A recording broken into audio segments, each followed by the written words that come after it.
Hey, I'm Moses. This is Matty, and welcome to the Prop Media Podcast. We're excited to be having a conversation with Eli Jones, one of the most prominent real estate photography coaches in the United States today. We're going to be talking about things that he sees as critical in growing a real estate photography business, along with things of where the real estate media industry is going, jobs that are going to be replaced, jobs that are going to be the same, and we're excited to have that conversation with him. Let's back up to the beginning. So tell us a little bit about how you got into this whole segment of the industry where real estate and media intersect. Yeah, I think it's one of those things nobody wakes up one morning and thinks that they want to do. So like a lot of other people, it was an accident. You weren't dreaming about this since kindergarten? No, I wasn't a 5-year-old kid saying I want to be a real estate media business owner, you know? So my mom, when we first moved to Texas, so I grew up in Alaska. When I was about 15, we moved to Texas, and my mom was bored. She had spent a lot of time raising us, wanted to do something again. And so she got her real estate license, and she hated it, is the long story short. But during that few months where she was an agent, she was doing favors for her broker at the time. My first client, actually, her name is Ann. She was the broker. And I went and shot photos for Ann. I had no idea what I was doing. I made, every mistake you could possibly make. Handheld at the time when handheld didn't work, like shooting down into the room. Terrible, right? And Ann hired me back. The timeline blurs a little bit, but it was within the next week to do 3 shoots at $60 a shoot. And I thought I was rich. And so that was kind of the start of it. All right. So fast forward us a little bit from there. So you did your first couple of shoots in high school, but at some point you decided like, hey, I'm going to make a real go of this as this is your career after high school, right? So what did that shift look like for you? Yeah, for me, it was a while after that. So I thought it was going to be a cool, high school sort of college job. I, for a long time, wanted to go to medical school. Yeah. So the same time I became an EMT, a couple of years later, started working on an ambulance, was doing shoots on the side. And then part of that same time period, I started at Baylor, and I lasted 3 days there before I was like, all right, this is way too expensive. And so I dropped out of that and was at community college. But the nice thing about being in community college was it was where my clients already were. And I was just starting to, grow by word of mouth. I wasn't doing a lot of active effort at that point. And so once the business got to, a certain size, which wasn't that big. I mean, it was a couple $1,000s a month. I just started thinking, hey, this is actually a real thing versus just like a cool high school college job. And that's when I took it a lot more seriously. Yeah. And so I, started to decide that I wanted to be a business owner and not go to medical school. And so, basically started putting as little effort as I could into my classes and as much as I could into the business. And, started doing the things you do to grow it, right? Reaching out to a ton of agents. And so it was a slow accidental transition. And it was only because I started seeing the results that the effort I wasn't really putting in actually starting to grow. And I was like, okay, imagine if I put effort into this. So it was a slow but steady growth process. So what about Norman and Young? Where'd that come from? Yeah. So eventually I started getting busier to the point where I couldn't do it myself anymore. And looking back, that was not nearly as busy as it should have been. I just didn't know how to run a business. So I was doing a lot of things poorly, but we're doing, a few $1,000s a month plus at that point. And my brother is 2 years younger than me, wasn't doing anything and wanted to work with me. So I was like, all right, let's do this. And so it's both of our middle names is how we got Norman and Young. My middle name's Norman, his is Young. I love a good business that isn't named after its founders. It's way easier to sell, among other things. So you seem like a very pragmatic person. Like even, you were talking about you were in school and you just were realizing very quickly like this was not going to work out for your long-term vision. And did you, even kind of going into the workforce, starting out, what was kind of your dreams and ambitions at that point in time? Like, did you see yourself owning a company, or was that kind of like never a possibility in your mind growing up? How you made that transition pretty quickly? Yeah. I think it was, I watched my dad start and grow businesses. So it was always something I think I wanted to do. I just liked the medical side of it. And so I guess my plan was kind of to start some medical related business at some point. Really the medicine is an interest to me, but it was more of like when I was growing up, I thought a lot about how I was going to make money. And I think it was out of a place of like, I don't know if I'm going to be able to make money. Like I remember one time specific, I don't know how old I was, probably like 10. And I saw it was a water or electricity or some sort of bill on the counter. And I was like that would take me like 3 weeks at the rate my dad paid me at 10 years old to earn that much money. And so I was always kind of thinking like, how am I going to make this work? And so to me, becoming a doctor was just like the easy way to make sure that I made enough. And I think that was more from a place of like scarcity versus as I thought about it more, I was like, okay, and learn more. I think I was more comfortable not having the framework of a license that would allow me to make a good amount, if that makes sense. Oh, there's still time. You could still, segue the real estate media business. It could be the cross section of. You could. My dad went back to medical school at like 32 or 3, I think. So I kid there's you still not. time, right? And my grandma, she knows our business is going well. She's amazing, but she literally so often. I'm not even kidding you. 3 weeks ago, when we made the Inc. 5000 list. And so she left me a voicemail saying how proud she was, but she thinks I would still be a great doctor. Like, Grandma, come on now. There's no pleasing some grandmas. That's great. So could you give us a little bit of context on like timeline? What years were these when you were kind of starting your business? And then kind of what was that transition to Norman Young and then eventually starting Real Estate Photography? Yeah, so I did my first shoot in either 2011 or 2012. 2016 was, I think, when we formed the actual Norman & Young LLC. We did it as a DBA a little bit before then. And so I'd say like 2015 is when we got serious. So grew the business, 2015, 2016, 2017, 2018. By the end of 2018, we were, I don't want to say to the point where the business ran itself, because I was still definitely very involved. I was just less involved. So I wasn't doing any shoots. We had an admin, and I was looking for a way to scale the business in 2019. So we kind of thought, hey, we had a couple of options. Do we open more locations with Norman & Young, which I didn't love the idea of. It was, do we, franchise the business and sell franchises? And then kind of the third option that we weren't even, heavily considering at the start was, do we start teaching as our way of scaling? And I knew a guy named Parker Walbeck who built an awesome course called Full-Time Filmmaker, and I always liked what they did. And I was like, man, that'd be cool to build one of those for real estate media. And then it kind of went back to, when I was first starting, I had to learn everything by trial and error. And so it made sense from like an opportunity and like, I want to build the business I wish I had, because I think that was exciting to me. And so in November of 2019 is when we launched Real Estate Photographer Pro. And that's kind of what kickstarted, that pivot. It was pretty serendipitous timing. Seems like 2020 is when every 4 out of 5 real estate photographers got their start with COVID. You're 6 months, a year ahead of those events.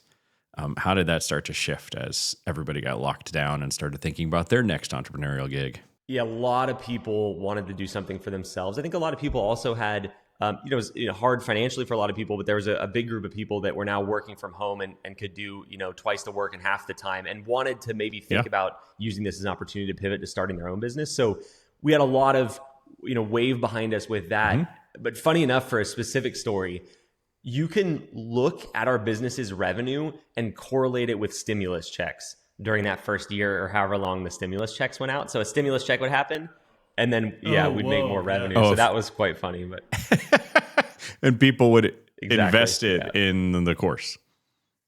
Nice. Hey, that's a great use of a stimulus check, if I may say so. For sure. Very cool. So that was a pretty sizable ramp for you guys as Rep was growing, yes? Or was it just a little bump, or what did that look like for you guys?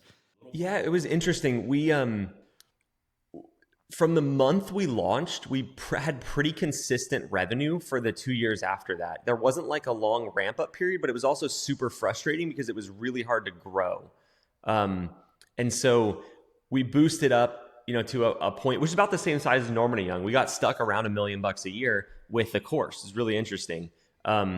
And that continued for a while. And so we pushed through that for really a couple of years the main bottleneck was ads and getting people to find out about us. And so, we had a great product, or what we considered a great product, but it's expensive to advertise. And so that was where a lot of our struggle was during the first 2 years of Rep. Just getting enough eyeballs to get enough conversions and the ad spend being pretty prohibitive to growth. Yeah. And without, destroying the cost per, like our customer acquisition cost, if we just spent more, it would just double the customer acquisition cost, which would then make it unprofitable to run ads. So that was the struggle. Yeah, I think that's a pretty common plateau some people hit with different kinds of ad spends and things like that. It's funny that 2020, like my story, like very different background. I was in 2019, end of 2019, living in New York City, working on doing national commercials, directing and producing. 2020, I moved home to do a project. So I've been in New York for years, came back to South Carolina and was working on like an indie film.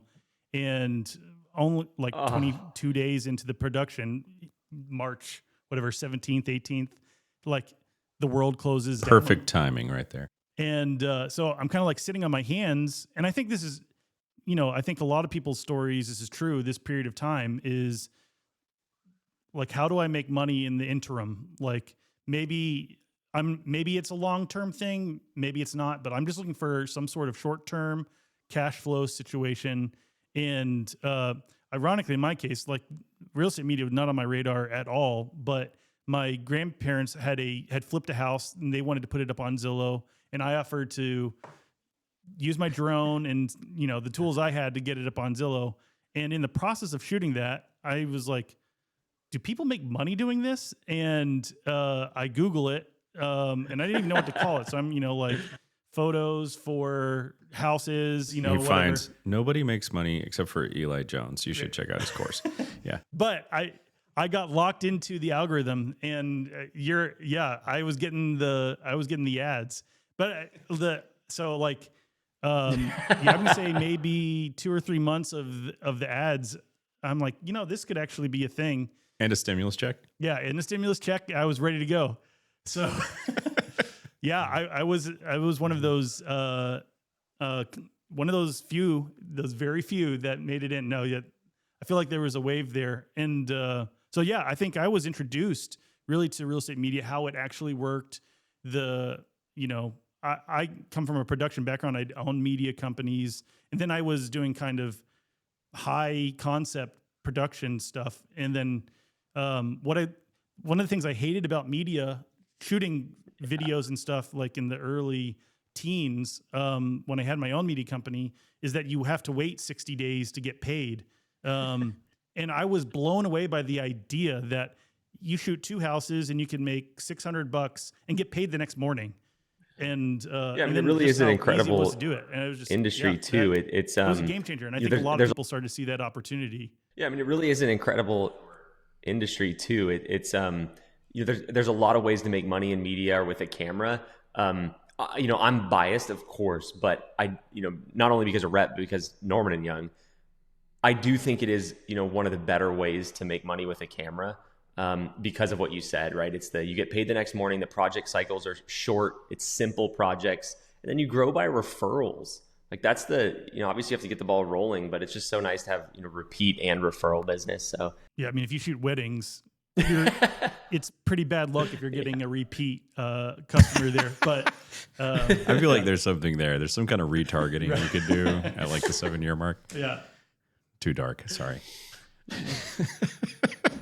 Yeah, I think it's brought in an entire industry of people who may have never picked up a camera ever. I think that you showed that, okay, there's an opportunity here. If you focus on the things that are important to realtors, if you're focusing on consistent results, good communication, taking into consideration the things that are valuable to them for convenience, you can build a business in like the quality is something you can learn. It's a skill. It's not, you don't have to have this deep artistic, creative background. And I think a lot of people are kind of intimidated by that at first, but as we've grown a business and as you've even recommended, like even as you're hiring to build out a team, it's almost like a disadvantage to come at it if you've been a photographer in some ways, because you misjudge the value of like what realtors want. Which I think Moses' background is on the real estate side, and for me, our partnership was really valuable in understanding what actually was valuable. I had a lot of misconceptions. On your end, what were some of the things that, like, I don't know if you remember, kind of like talking me out of the values that I thought were important? I mean, I came from a totally different place, but mine's really quick. I was just trying to differentiate my my real estate brokerage and real estate team. So I bought a Matterport camera and stuff like that. And then eventually other agents were asking me to shoot drones, and I didn't know how to take photos at all. So I actually shot Matterports and generated photos out of the Matterports for these agents. This is a while ago. But in our town, in Greenville, there weren't a ton of professional real estate photographers. And I was wanting a way to differentiate my real estate business without having to pay hundreds and hundreds of dollars at the time, which ended up being a tiny real estate media business that I think when Matty talked with me about it, I was like, I'm the only realtor in town you're not going to sell to because I already do this.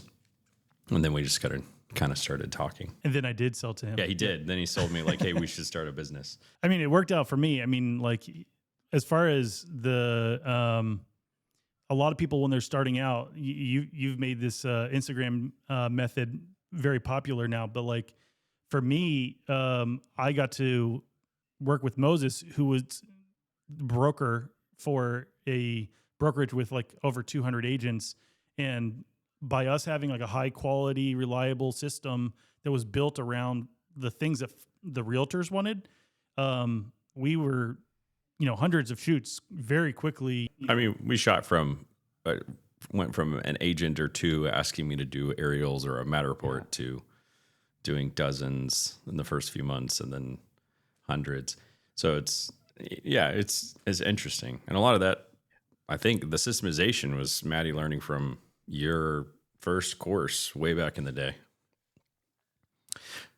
On that first course, you don't offer that anymore, right? Like you guys have shifted your paradigm pretty holistically toward community, or do you still do courses? Like, do you still do like paid one-off courses, or what does it look like now? What's that shift been?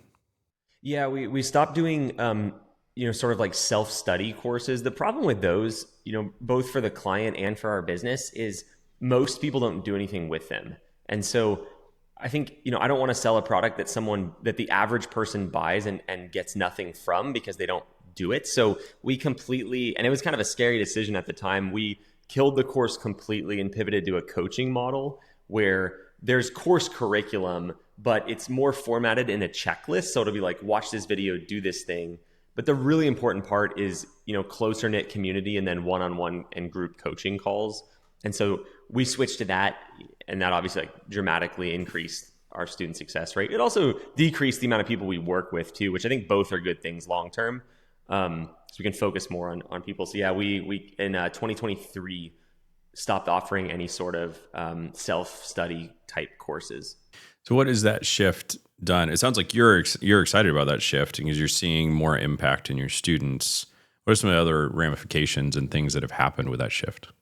Yeah, I mean, from a high level view, it dramatically increased our business because we're able to charge more for that, but also we're able to use that additional money to build a much better team, much bigger team. So, we went from 4 people in a garage to we have about 70 something people on the REPP team right now. But that's not just coaching. That's like video editing services. We have REPP talent where we, hire photographers, stuff like that. So it allowed us to work more closely with people and get better results, which is kind of like a flywheel, because then people want to do more stuff with us. It also, for me, I'm the kind of guy that if I don't put guardrails on myself, I want to start a new business every day. And so indirectly, know a little bit about that. Yeah. Yeah. It's the curse of the business owner, right? I kind of get to, when you have a self-study course, you run like a marketing business where the only thing you really get to focus on is how do I get front end sales? So it's all about the ads, all about the marketing, which is fun. I like that, but I also like the challenge of getting to work more in depth with people. And so we don't have to spend as much time on that as a percentage of the time that we spend. There's more put towards actually working with students, which is cool because I was getting really bored just trying to figure out how to optimize Facebook ads a little bit more. But yeah, really, positive change for our business. And the reason I said scary is because we just straight decided one day that we were never going to sell the course again. And we pivoted to a model we had no idea if it was going to work. It worked, thankfully, but it was a tough one at the time. That's very scary. Yeah, that's bold. I mean, we've got a product. It's making $1 million+ let's pull the plug. Let's turn it off and do it. Let's do something different. Yeah, it's very bold. I mean, that kind of focus is magical. Yeah, and I would say, just for the record, it sounds more bold than I think it actually was, because we had a pretty high confidence that if we, shifted what we were doing just into a different product, like we had the ads and the distribution at that level figured out. So it wasn't like, I'm not the kind of guy to take like massive bets that I think have a low likelihood of paying off. Like we were, confident, but it was still scary. So I just don't want anyone thinking like that's what it takes. You don't have to like, just destroy your business in one day to try to get to the next level. I don't know if that's always the way to go. No, that's always it. It's just anarchy. Burn it down, and something better will rise from the ashes. Right? That's how you coach all your clients. But we tell ourselves at night. Yeah. There is something to that. Like you got to constantly reinvent stuff, but calculated bets are also good. Let's pivot a little bit. I want to talk about the real estate industry and where media fits into it. I think you've got a pretty unique vantage point. And you've seen this evolve since 2011. A lot of things have changed even in that period of time, kind of an advent of digital cameras kind of coming in, faster internets, faster turnaround times and all this stuff. Yeah. What does that look like from your vantage Thankfully. point, where you were starting out with basically no insight? You started with a digital camera, right? 2012. And you saw it grow. And where have you seen that? What's that change look like over, let's see, what is that, 14 years, 13, 14 years? Yeah. What do you think the industry, how has that evolved? What's so interesting is you'll hear a lot of people that are wanting to get into real estate media today go, I'm just kind of worried about, we have iPhones that are getting better and better. I'm kind of worried about taking their own photos. But the funny thing is, that was more true in 2011, 2012 than it is now, which is really interesting. Like it's almost the opposite. So if you look, it depends on your market a little. Yeah. It depends on your market a little bit. But if you look at like, now the average market, probably 70% are going to be professional photos. Then it was probably 30%. And so I'd say the biggest change has been more and more agents using professional photos. And I think the reason for that is because there was a shift in how, we as home buyers look for properties and how we find an agent and buy a house. Like now, 97% go to Zillow first. They find the house, then they call the agent. So obviously online presence, especially on like the listing sites, is really huge. The other thing that I would just say is like been really big, besides just more people hiring professional photographers, is these services that we offer have expanded pretty dramatically. So, average order value back then, good, was like $200. That's not really good now. You want to have like $300 per shoot average. And that's because we now have drone photos and virtual twilights and floor plans and videos and 3D tours. Like the amount of agents using professionals has grown, and the amount of services per shoot has grown. And so I wasn't expecting that change. I was scared at the time whether phones were going to get better and more agents were going to use their phone, but it's always trended the other direction, which is super interesting. What do you think is the deciding factor for the realtors now, right? So obviously there's a lot more options, and professional photos seems like an obvious choice. It's affordable, but there's way more options from like a person to person. What do you think the realtors are actually looking for? What are the things that they're valuing? Yeah, I mean, from a media perspective, I think it really depends on the realtor. So generally, realtors that are newer to the space and they're trying to break in will put more focus on social media. I think all of the realtors should. It's just hard to want to change your business if you've been doing it for 40 years and it's working, or 30 years and it's working.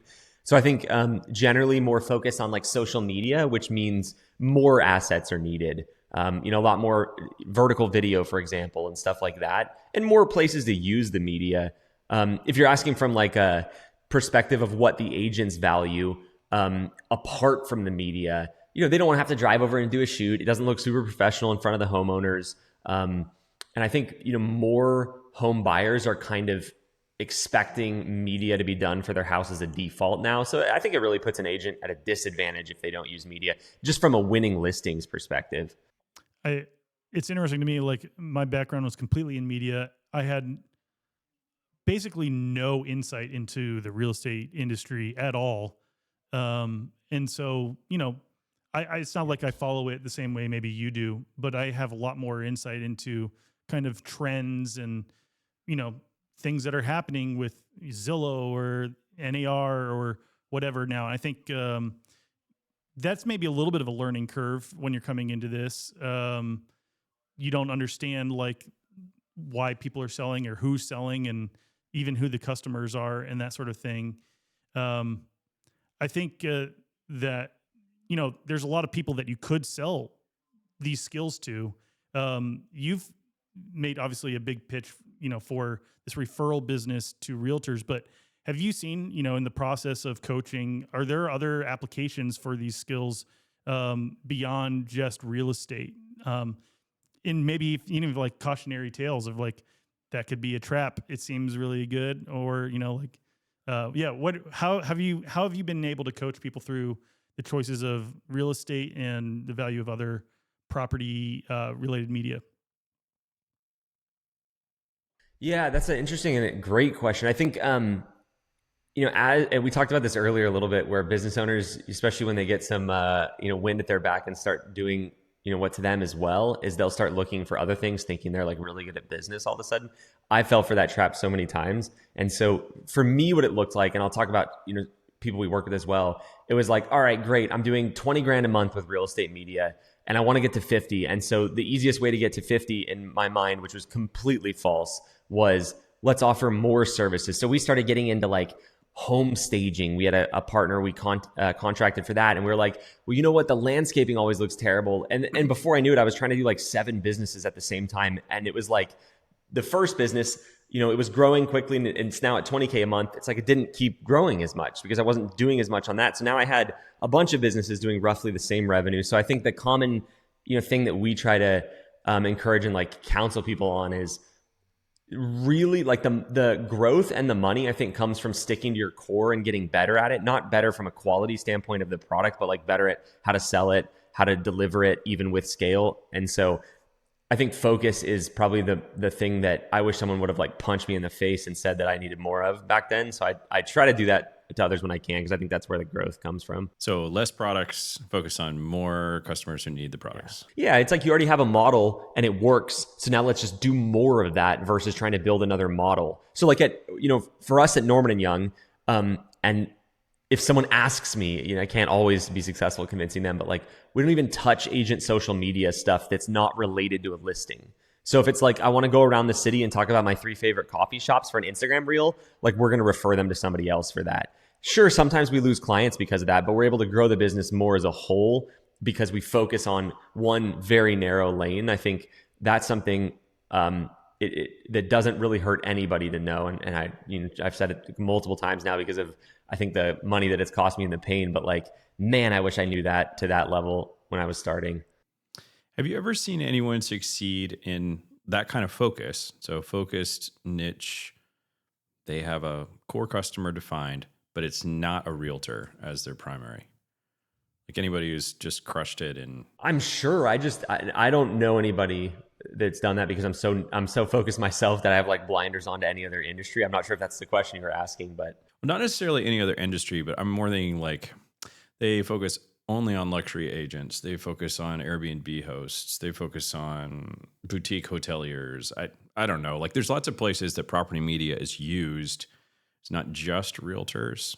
Yeah. I mean, I think it depends on, what your goal is and how you define success. Right. I mean, there's plenty of media companies that focus only on luxury agents.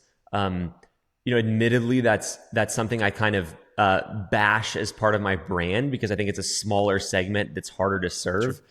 There's still, people are making great money there. There's less scaled companies that serve those, higher end or more specific stuff. Airbnb, absolutely. And boutique hotels, I think those usually are just mixed in as part of like a standard real estate media company, because to me, that's the same model, right? It's like, we're going to shoot the same products. The customer psyche is roughly the same. Boutique hotels are a little different. It gets more into like architectural photography. But for Airbnb, I think that kind of, fits in because it's marketing a property online. Like anything that's I think is within the model. And so there's a lot of opportunity. Let's talk about the future of real estate media. Get your crystal ball. That's right. Here we go. We've seen obviously a lot of changes. You've seen a lot more changes over kind of a longer period of time. and this kind of incremental changes. Let's project out 10 years. This is a big, big leap, right? I bet that you're thinking about what it looks like 10 years. What's the Eli Jones version of real estate media when you're projecting it out that far? Yeah, I mean, I wish I could say with certainty, obviously, as anybody does. I think the best model is to look what has happened, in the past and kind of like plot that out forward. And so to me, probably different types of media will come around, whether that's like more push into, good VR. I don't know. Matterport kind of peaked during COVID, at least from a ordering standpoint in our business and the businesses we work with. And that's declined a little bit, but that's not, necessarily like VR. They tried, but I think more services that I just don't know what they're going to be will come out because that's what it's been. I think it's also going to become exceedingly rare to see anybody shooting a house with their phone. Real estate has become, commoditized is probably the correct word for it, but it's like the more homes are marketed and sold online, the more data we have, just the world has on that, it's like the more there becomes like a standard price for something. And so it almost gets harder and harder to like differentiate a house and sell it and make it exciting. And that's where the premiums come from. And so I think there'll be more products around that. And we've seen that with video. And even in the last like year or two, more like hype videos trying to sell the lifestyle of the property. So I think service expansion is probably the trend that would be most accurate to point to, which is great. I love that. More average order value. We make more per shoot. And so I think that's probably the only trend I would be like confident in. We're seeing a lot of automation, obviously, across the board within the industry. Like if you are a creator, AI in your editing processes, outsourcing, which is a lot of what our business is today.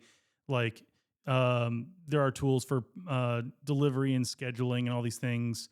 I believe these things are going to become more interconnected over time. And you guys have built a system you coach people through. What do you think that looks like for the creators and their businesses as things become more automated, and how can they maintain their value if things are becoming easier and easier where anyone can kind of step in and, there's new real estate photographer in your city, or maybe there's a dozen new real estate photographers in your city and they've got the same tools you do. How do you stand out? Yeah, it's a really good question. So there's two sides of it, right? It's like one is just the market and simple supply demand. If more agents are using professional photographers and there's more media per shoot, that creates more demand for real estate photography services. So you have that side of it.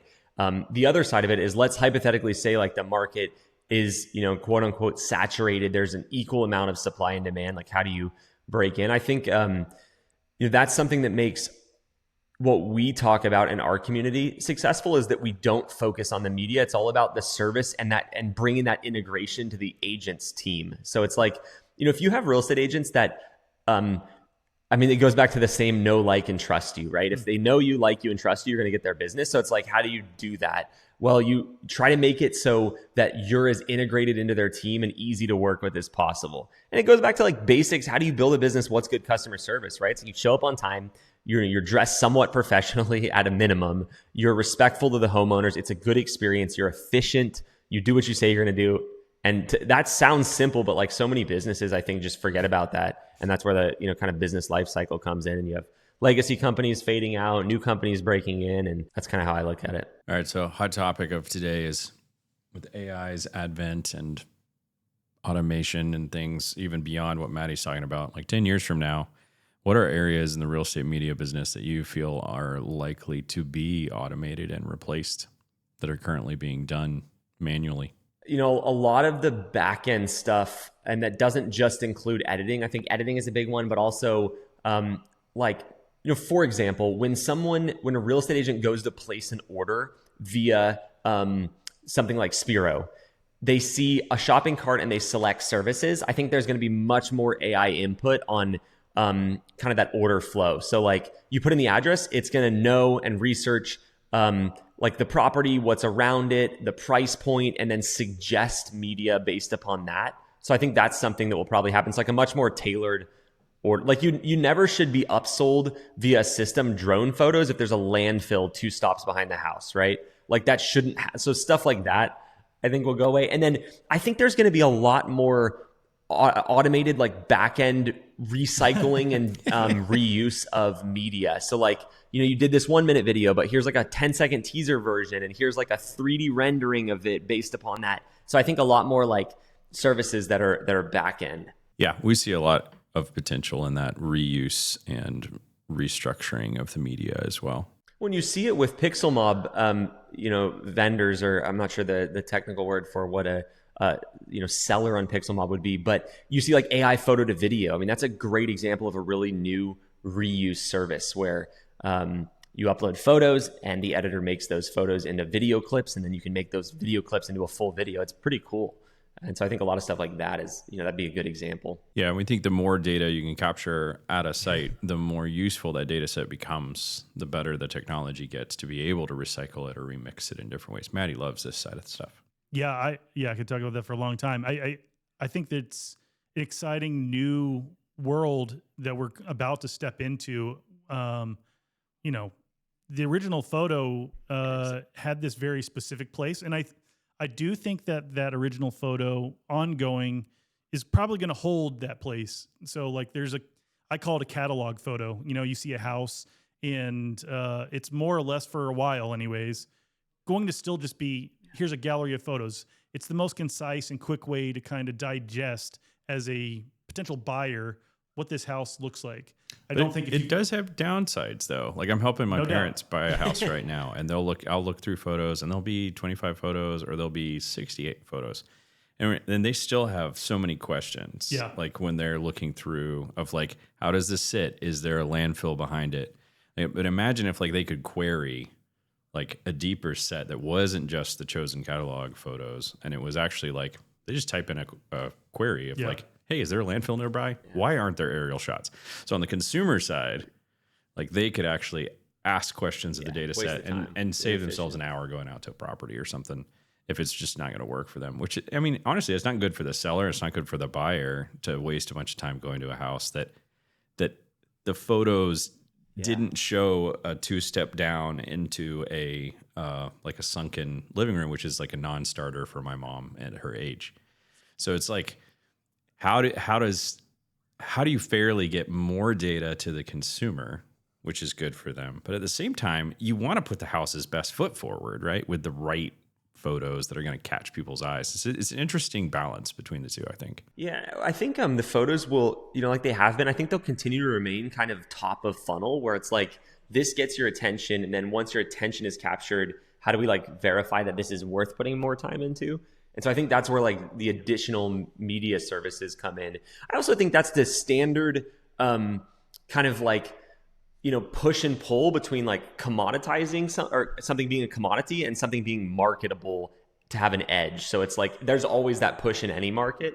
So I think generally it will trend more towards the commodity thing and less, marketing involved, which is arguably probably better. But I still think there's a lot that will happen, because that's just how humans are. When we go to sell something, we try to position it as well as we can. All right, flip it around for me. Like we're talking about things that will likely be replaced or expanded as technology develops. What about things that are unlikely to be replaced, or that they're going to be stable? They're the things that, if you're worried about these AI shifts, these are the things that you would focus on. I mean, it kind of goes back a little bit to what we just talked about, which is, I don't think base human psychology changes too much. And I think that means we can be marketed to, and, if you want to use the word manipulated. I also think we like that a little bit. We like to be sold to, especially when we're buying a house. It makes decision-making easier when somebody kind of can guide you. It doesn't have to be manipulative, but sometimes we don't like to make every little minute decision. In fact, I'd say usually we don't. Agreed. I think that's where the marketing and just the additional like media assets come in. Like, I don't think it's a bad thing for you to be, if you're going to buy a house and you're going to buy it in either scenario, why not love the house and be super excited about it? Then just kind of like, I'm going to buy it, but like, I'm not like, I think selling the lifestyle of it and selling that is like kind of a night, like we enjoy that. I enjoy it at least. So I think that's where the additional media will come in too. Yeah, I mean, so that artistic, that marketing edge of like, how do you best position this? Because I mean, I think you're right in that even if let's say you could just get a data set of like every conceivable aspect of the house to ask about, and AI could actually tell you like, this matches all of these things, and you're just like ingesting this in a robotic way. I don't think anybody really wants that experience. They might want to be able to ask a robot their questions, but they want it like, it's fun to explore a house, to see the beautiful ways a room's been laid out, to see the unique architecture. I hope that stays. No, I was just gonna say, I that's always stayed. We just get more time as technology increases to spend that sort of like, decision making, enjoyable decision making process on things we actually care about. Like we don't have to make decisions on nearly the stuff we used to, or spend the time we used to on stuff. I mean, it goes back to like the standard thing, right? That everybody quotes, which is like what percentage of us were in agriculture 100 years ago versus the percentage now. And I'm sure people like back then would have been, oh my gosh, like in the future, nobody's in agriculture. Like, what are we doing? It's like, well, I mean, I would rather be doing what I'm doing than farming. Nothing wrong with farming, just not my thing, right? And so I think we'll get, more time to spend on that sort of thing. That's more of like a broad, not even a prediction, because I think that's what everybody points to and what history constantly shows. So Eli is officially a tech AI optimist. So more utopia, less Skynet. I mean, if 10 minutes of discussion, you could get me more towards the Skynet side of things, but I generally bend optimist. So it's here. We just don't know about it yet. I think we're actually living in, I think Skynet is supposed to rise in 2024 because it's 30 years after 1984 or something, or 40. Yeah. I don't remember. Somebody. Real history. Yeah, we don't know, but Terminator was actually filmed in 2024 and sent back in time. That's how it actually happened. So yeah, right. I think it's interesting, the storytelling side of media. There's coming from a traditional media background, I'm so intrigued about the emotional side of a purchase of a house. Like there's all the technical things. What kind of shingles and siding does it have? And is it gas or electric? And all these things, right? It's not usually what sells it, though. No, I mean, people want to imagine them doing homework with their kids at the kitchen table, or Christmas morning, or the parties and backyard, barbecues and all that stuff. And, that is, you can definitely start to lead a little bit more on the manipulative side, emotionally manipulative.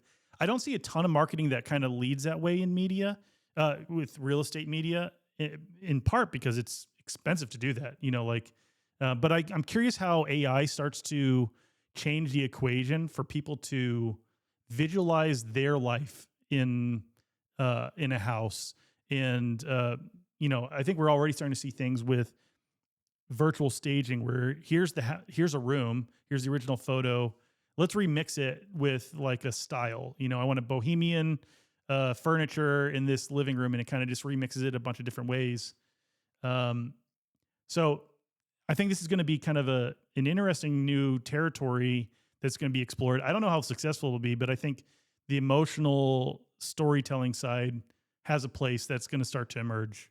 I think that could be a huge thing. Like working with hundreds and hundreds of consumers, actually talking with them about buying their houses. Like I learned to ask them questions that helped them visualize their life. Like they would ask, hey, what would you do with this space? And I learned to never answer that. And it's like, well, what could you see yourself or you and your kids doing here? And pushing them into that space of visualizing, because I found, and I think many people who do sales find, that 70, 80+% of people don't naturally visualize possibilities very well. And they really struggle with, well, I don't know. This is a room that doesn't have a closet and it doesn't look like a dining room, so I don't know what it is, and they just kind of freeze. Whereas other people, like my mind immediately fills that room with different possibilities of how it could be structured in different ways. But a lot of people need help with that. And I'm curious if AI and remodeling and stuff like that, you could actually present a house of like, here's the documentary truth of what it is now. And then here's the remixed house of what it could be. And then eventually it's like, and this would cost $70,000 more to have this transformed into this. And you could remix. I think there's a lot of interesting possibilities of where you could have a good mixture of like, this is the reality, this is what it could be. And you could also remix it any way you wanted in between. It starts to give more, maybe too many possibilities, but I think there's something interesting that could develop there of now and later of what a property can be. Because it's part of the beauty of real estate is it always changes. Like you buy it, but by the time you sell it, it's different, hopefully better, not always, but hopefully it's better and you're going to resell it. It's a little bit different for the next owner. That was an interesting perspective. I think, I definitely agree. To go to a specific point, it's like maybe the change is not overwhelming because it, whether it's Zillow or whatever, platform you're using to look, it just knows that, Moses, you like more modern, Matty, you like more traditional. It's going to show you, houses that fit that naturally, and then furniture in those houses that fit that. I think that's like a very practical, probably like near-term application. I think the interesting thing though, just to give like an anecdote, I think a lot of the decisions we make, we don't know why we made them. But I think AI will be really good at recognizing the patterns and knowing exactly why. One thing I point to is, in the marketing world, when you have a landing page, a lot of people run split tests, right? So they'll change one thing on each page and like see which page converts higher. And there's a lot of stuff that doesn't make any sense that makes a difference. Just one I'll point to because I think it's really funny is we found that, so we offer a workshop as kind of our front end thing. It's free. It's 45 minutes. It gives like a synopsis of the industry and people know, hey, I want to do this, or they're like, no, I don't want to do this after that. So it's a good filter. But anyway, when they sign up for that workshop, they give us their name, email, and phone number, and there's a button below it that says, sign up or whatever. The color of that button dramatically changes the amount of people that sign up and therefore the amount of people that start real estate media businesses. To me, that is ridiculous, right? It's like, how could a button going from red to blue make more people start real estate media businesses? So I think there's a lot of like subconscious stuff we don't even realize that affects us that AI will be really good at like putting there. The hint for everybody is red or green convert like twice as good as any other color. So all these landing pages that have brand colors, like a blue button, I fight with the team all the time. We can't have blue buttons. It has to be red or green. But I just think that's super interesting. Now we know. We need to change Pixlmob's colors. Yeah, I got blue buttons Just on my pages too. Christmas. It looks better. Christmas everywhere. Yeah. Cool. We're running low on time, but I do have one more question, kind of hot take. So we're talking about kind of this post-production extension, the value of these photos, the video, the media that gets created, and these new opportunities are starting to emerge for remixing and retelling using the original media. So obviously we live in the industry and we work with, you're working with thousands of photographers, and likewise we are the same. Where do you think the licensing and the copyright story has to go if we're thinking about this future extension of these photos? I'm just kind of curious, what do you think about copyrights and how photographers should handle and be thinking about those? Yeah, I'm smiling because I get into trouble by what I'm about to say too much, but I just think it's so stupid in real estate media to even put any effort towards, the way your photos are being used or, and I, the copyright. I understand that, traditionally photographers have made a lot of money licensing. I don't think that's the case in real estate photography. I think, and I think it's going to become less and less, right? Like, so for example, if Zillow, I don't believe can technically just stage your photos. I think like, unless there's, license you agree to, and maybe that's in the terms of how you license it to the real estate agent, and then they're able to, have them used on Zillow. But that's technically like not something you're allowed to do, is just alter somebody's work from my understanding. But I think that's going to happen. And it's just a natural, progression in the market. So what that means is photographers that are like, no, I don't allow that, they're just not going to be used.